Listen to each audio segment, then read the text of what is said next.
Hi friends, ఈ అమ్మాయిని చూస్తే ఏమనిపిస్తుంది? క్యూట్గా ఉందనుకుంటున్నారా? అలా అనుకుంటే మీరు పాకిస్తాన్లో కాలు పెట్టినట్టే. ఈమె గురించి తెలిస్తే షాక్ అవుతారు. ఒక 18 ఏళ్ల అమ్మాయి తన తల్లిని 151 టైమ్స్ కత్తితో పొడిచి చంపేసింది. కానీ కోర్ట్ రూమ్లో ఎలా నవ్వుతుందో చూసారా?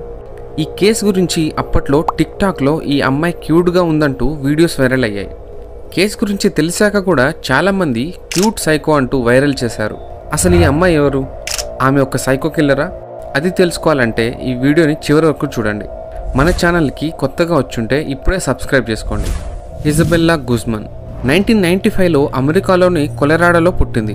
ఆమె తల్లి యాన్ మిన్ హోయ్, తండ్రి రాబర్ట్ గుజ్మన్. ఇజబెల్లా చిన్నప్పుడు ఆమె ఫ్యామిలీలో ఎలాంటి ప్రాబ్లమ్స్ లేవు.